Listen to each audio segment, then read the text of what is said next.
to Sir Adi and all of my friends.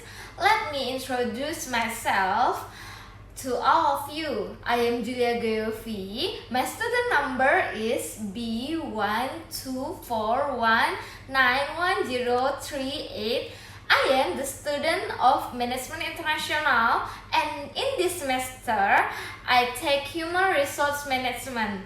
And my lecturer is Sir Adi Mursalin, SEMMCP.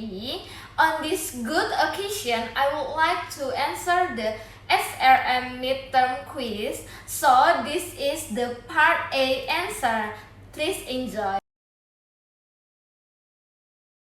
First question. I have attended class 7 times. I always follow every HRM class because I feel this class is very important and there are a lot of things that I can learn and useful for my future, especially in human resource management. Second question. I didn't ever miss the Zoom class of HRM because I think every meeting is very important and I want to learn more about HRM by watching my friend's presentation. Third question. The title of the HRM book that we use is a handbook of human resource management practice. From this book, I learned HRM from the basic. This book explains in detail the definition of HRM so that we know what HRM means, then the type, system, and policies that exist in HRM. This book also teaches the role of the SRM manager. In addition, regarding SRM that applies internationally, we can also learn about how to implement and process SRM. I think this book is very good for people who want to learn more about SRM. Question. The book has 12 parts and 59 chapters. The title of the chapter that I have studied is First, Human Resource Management. This chapter tells me the definition of HRM and what is the human resource system and model of HRM, aims of HRM, policy goals of HRM, characteristic of HRM, reservation about HRM, and SRM and personnel management, and how SR impact on organizational performance, and SRM in context. Second chapter is about human capital management. In this chapter, tell me that human capital management define human capital management and human resource management, and the concept of human capital and human capital management, and how to practice and strategy about human resource capital and human capital reporting. In third chapter, I learned about role of the HR function, the overall role of HR function, the role of HR in facilitating and managing change, variation in the practice of HR, organizing the HR function, marketing the HR function, preparing, justifying, and protecting the HR budget, outsourcing HR work, share HR service, using management consultant, evaluating the HR function. Fourth chapter is about the role of the HR practitioner, the basic role, models of the practitioners of HR, how to gaining support and commitment, ethical consideration, professionalism in XRM and ambiguities in the role of SM practitioner, conflict in the SR contribution, and the competencies required by SR professionals. The fourth chapter is about role of the frontline manager, the basic role, the line manager, and people management, the respective role of HR and line manager, the line manager role in implementing SR policies, how to improve frontline manager as people managers, and the sixth chapter, this is what I present, is about international SRM, and in this chapter tell us about international SRM define and issues in international HRM, international organizational models, and about convergence and divergence. This chapter also tells us about cultural diversity, think globally and act locally. This chapter also tells us international HR policies and managing expatriates. Seventh chapter is about strategic SRM, the concept of strategy, strategic SRM define, aims of strategy SRM, approaches to strategy SRM, implementing strategic SRM. Number 8 chapter, SR strategies. What is SR strategies and what is the purpose, the distinction between strategic SRM and SR strategies, type of SR strategies, criteria for an effective SR strategy. Number 9 chapter is about developing and implementing SR strategies, proposition about the development process, level of strategic decision making, strategic option and choice, approach to SR strategy development, methodology for strategy development, conducting a strategic review, setting out the strategy, and implementing SR strategies. Number 10 chapter is about SRM policies that tell us about what is human resource policies are, why have SR policies, and do policies need to be formalized SR policy area, formulating SR policies, and implementing SR policies.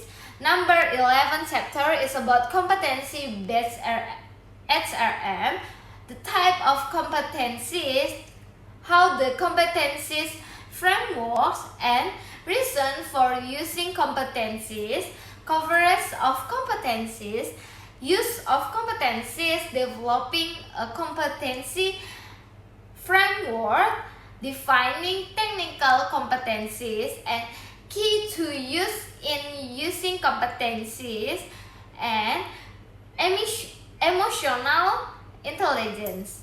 And next, 12 is about knowledge management. Knowledge management define the concept of knowledge and the purpose of significance of knowledge management. Other than that, we also learn in this chapter about approach to knowledge management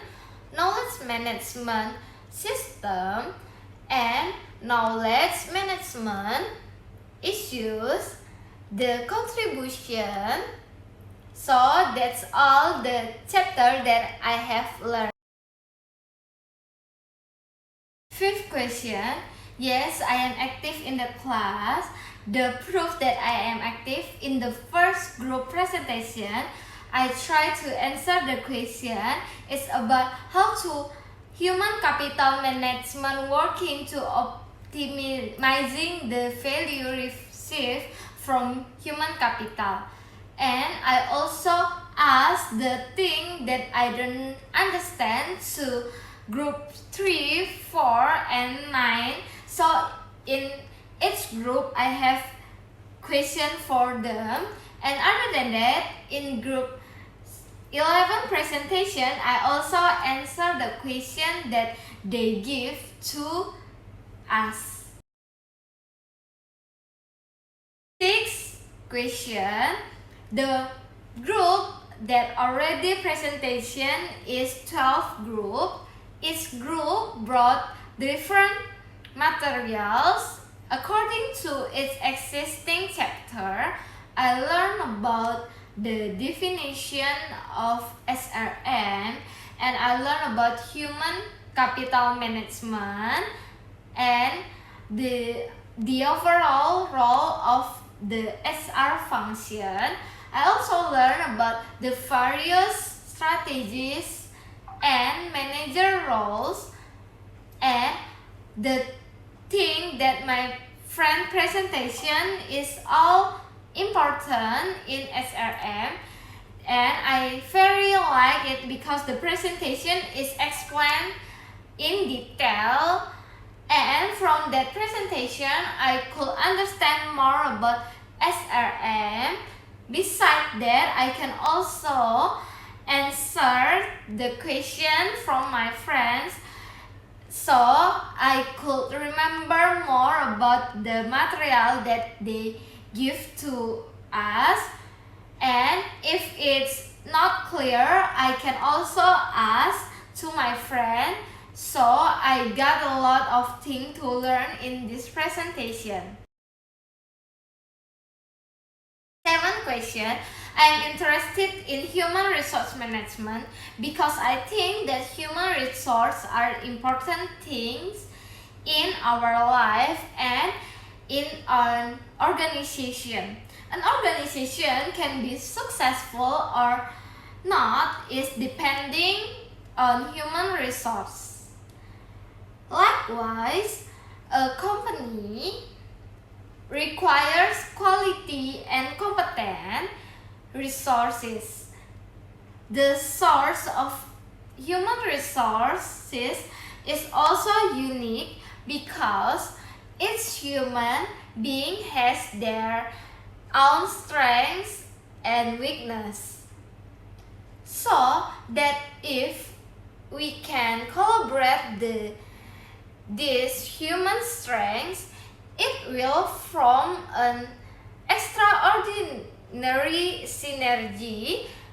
And if I am a human resource management manager, I must be able to generate the hidden talents of each person so that person can work optimally. And I am very interested in this. I think human science is very important. I have answered part A completely. Now I will answer part B. So this is the answer of part B. First answer, according to me, HRM is the process of managing people in organization in a structured and thorough manner. And the first expert, Edwin Filippo, defined human resource management as planning, organizing, directing, controlling of procurement, development, compensation, integration, maintenance, and separation of human resources to the end that individual, organizational, and social objectives are achieved. And second expert, according to DeXenso and Robbins, human resource management is concerned with the people dimension in management. Since every organization is made of people acquiring their services, developing their skill, motivating them to higher levels of performance, and ensuring that they continue to maintain their commitment to the organization is essential to achieve organizational objectives. This is true regardless of the type of organization, government, business, education, health, or social action. And the third, according to Bayers and Rule, human resource management encompasses those activities designed to provide for and coordinate the human resources of an organization. Human resource function refer to those tasks and duties performed in organization to provide for and coordinate human resources. And the four, according to Pigors and Myers, it is basically a method of developing potentialities of employees so that they feel maximum satisfaction of their work and give their best effort to the organization.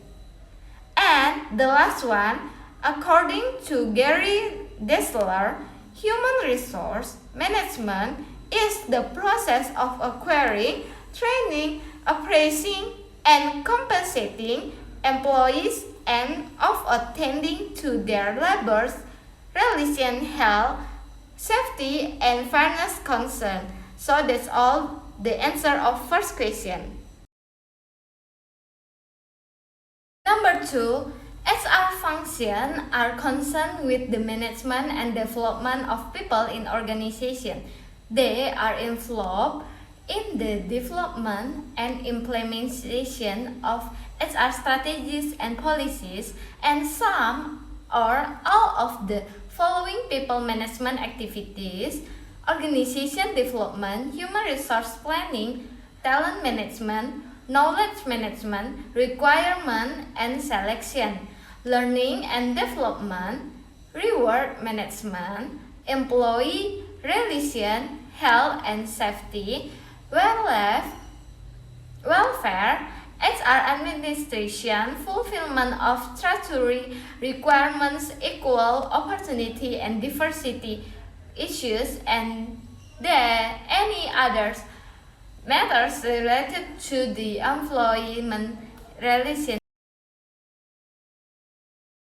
The third answer, human resource policies are meant to provide frameworks for an organization within which consistent decisions can be made, and throughout with equity in the way people are treated can be promoted. This is very important. The implementation of strong HR policies can help an organization demonstrate both internally and externally that it meets the requirement for diversity, ethics, and training required in today's workplace, and meets its commitment regarding regulation and corporate governance of employees. So this is very important for the company to have HR policies.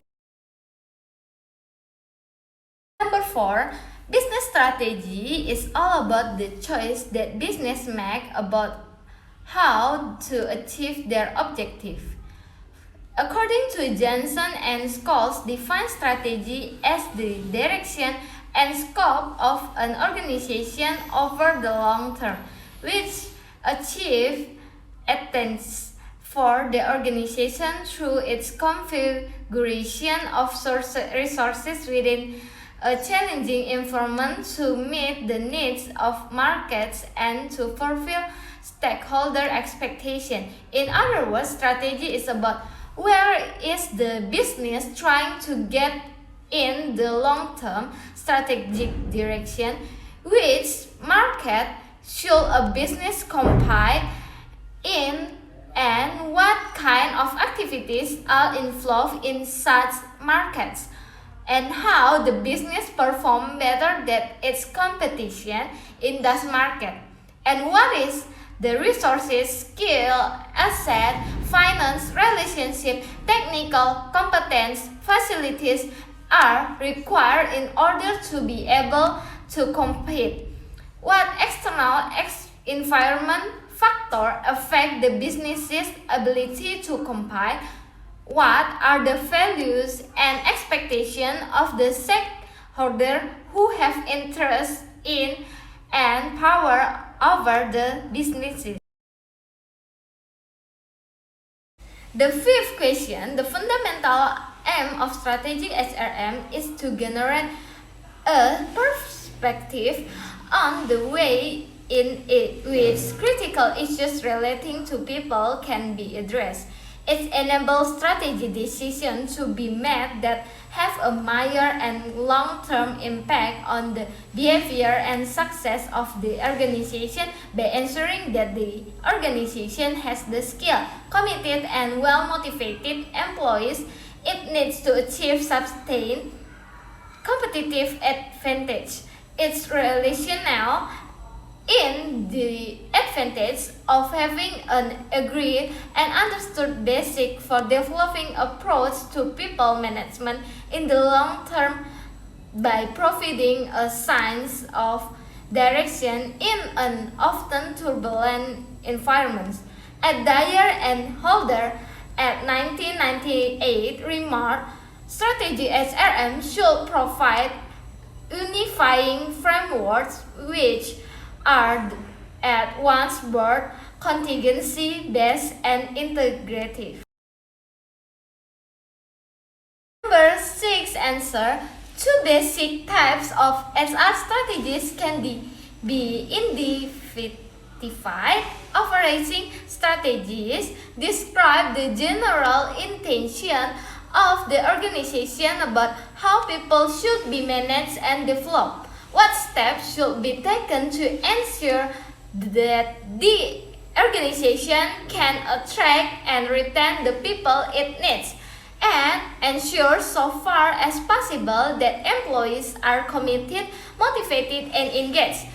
Second, specific HR strategies set out what the organization intends to do in areas such as talent management, continuous improvement, knowledge management, resourcing, learning and developing, rewards management, employee relation. So that's all about the type of human resource strategies. Number 7 answer, competency-based HRM is about using the concept of competency and the result of competency analysis to inform and improve the processes of performance management, requirement and selection, employee development, and employee reward. A competency framework contains definition of all the behavioral competencies used in the whole of part of an organization. Is provide that the basis for the use of competencies in such areas as requirement, employee development, and reward. The two prime reasons for organization to use competencies as established by Miller et al. At 2001 were first that the application of competencies to appraisal, training, and other personnel processes will help to increase the performance of employees. And second, that competencies provide a means of articulating corporate values so that their requirement can embodied in HR practices and be readily understood by individual and team within the organization. Other reasons include the use of competencies as a means of achieving cultural change and of rising skill levels. Number 8, answer, developing a behavioral competency framework that fits the culture and purpose of the organization and provide a sound basic for a number of key HR processes is not an undertaking to be taken lightly. It requires a lot of hard work, much of it concerned with involving staff and communicating with them, achieve understanding and buy-in. The steps required are described below. Step 1 is program launch. This step is about decide on the purpose of the framework and the SR processes for where it will be used. Prepare a project plan that includes an assessment of the resources requirement and the cost. Step 2, involvement and communication. Involve line managers and employees in the design of the framework. Steps 3 and 4 by setting up a task force. And step 3, framework design. Competency list. Get the task force to draw up a list of the core competencies and values of the business. Step 4, framework design. Definition of competencies. Care needs to be exercised to ensure that definitions are clear and ambitious and that they will serve their intended purpose. Step 5. Define uses of competency framework. Define exactly how it is intended to competency framework should be used, covering such application as performance management, requirement, learning and development, and reward. Step 6. The test of the framework. Test the framework by causing the reaction of a balanced selection of line manager and other employees to ensure that they understand it and believe that it is relevant to their roles. Step 7. Finalize the framework. Amend the framework as necessary following the test and prepare notes for guidance and how it should be used. Step 8. Communicate. Let everyone know the outcome of the project, what the framework is, how it will be used, and how people will benefit. Now, step 9. Train, give line manager and SR staff training in how to use the framework. And step 10. Monitor and evaluate the use of the framework and amend is required. Number 9. Answer. Beckler in 1995 notes that knowledge is multifaceted and complex, being both situated and abstract, implicit and explicit, distributed and individual, physical and mental, developing and static, verbal and encoded. He categorizes form of knowledge as embedded in technologies, rules, and organizational procedures. Second, encoded as collective understanding, stories, values, and belief. And number 3, embodied into the practical activity-based competencies and skill of key member of the organization. And next is embrace as the conceptual understanding and cognitive skill of key members. So that's all. Number 10. Answer. As explained by Black in 1998, the purpose of knowledge management is to capture a company's collective expertise and distribute it to wherever it can achieve the biggest payoff. This is in accordance with the resource-based view of the firm, which, as argued by Grant in 1991, suggests that the source of competitive advantage lies with the firm, not in how it positions itself in the market.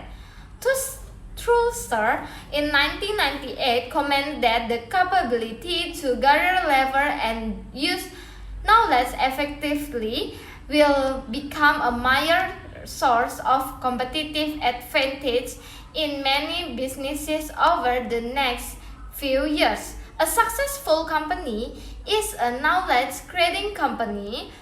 Knowledge management is about getting knowledge from those who have it to those who need it in order to improve organizational effectiveness.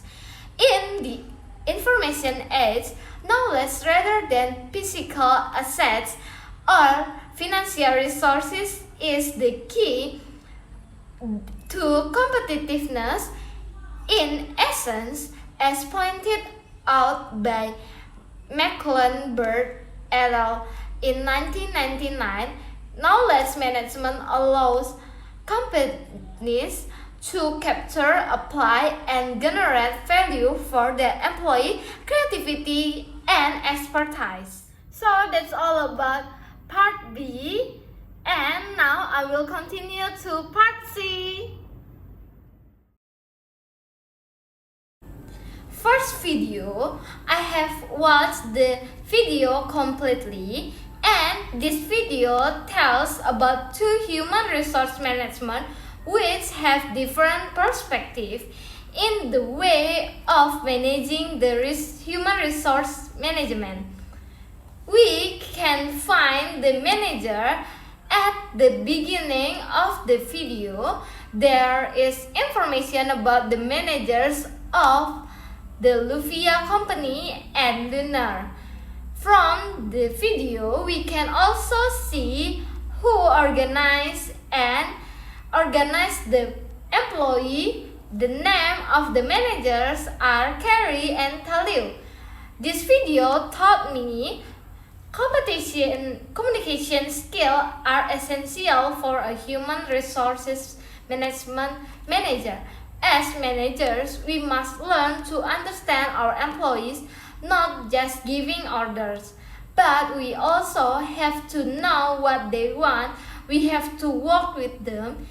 In this era, it's not Superman era, but super team is really needed. Don't just think about ourselves, but we have to respect each other, pay attention to each other. With good teamwork and led by a good human resources manager, a company can run smoothly. And if I were a manager, I would listen a lot, learn to understand my employee, what they really want, because everyone has a different mindset. Therefore, I want to understand more about my employees. I find out the strength of each of my employees so that they work according to their strength. This will make maximum result. In my opinion, self-development is very important. So I want my employees and I to develop ourselves so that we have an open-minded and respect to each other. In this way, teamwork will be formed. The work that is done will be get the best result. Second video is about a company that does have not a human resource manager, and the problems that they face are because they have not a human resources manager. Employees in the company are not working properly. Some are corrupt. Making reports are not in accordance with reality. There is no good teamwork in the company. They are also paid employees inefficiently, so that the company is very chaotic. And we can find the manager is the person who provides direction to the employees, namely two people whose names are Winda and Susie. I think I can learn from this video is the success company depend on the human resources that are in it. A company needs a human resource manager so that person understand how to have a good relation and maximize the potential of employees, because by doing so, a good work environment will be formed so that the maximum work result, employees are happy and the company is getting bigger. I have watched the video until the end. The video is about leader treating his employee. The leader felt that he could do anything. He just wants to have a high profit but doesn't want to know about how the employee can achieve the target. In the end, the company went bankrupt because of the bad leader character. And in the people in meeting are Hendy Tendra as the CEO, and then Karin Sanjaya as the secretary, and then Eksan Septian as the marketing manager, and next has Salvatore Purwono as the operation manager, and Daniel Giovanni as the human resource manager, and Kevin Cristianto as the financial manager. And after this manager gets called, they decided to leave the company, and some were threatened from the company. And the moral value of this video is treating your internal people, which is your employee, means treating your external people, which is customer. Every successful journey of business begins with this step. The internal people or your employee is very important to make your company success. Okay, I already answered the part C, so that's all about my midterm quiz from SRM. Hope you can enjoy my video. Thank you for watching.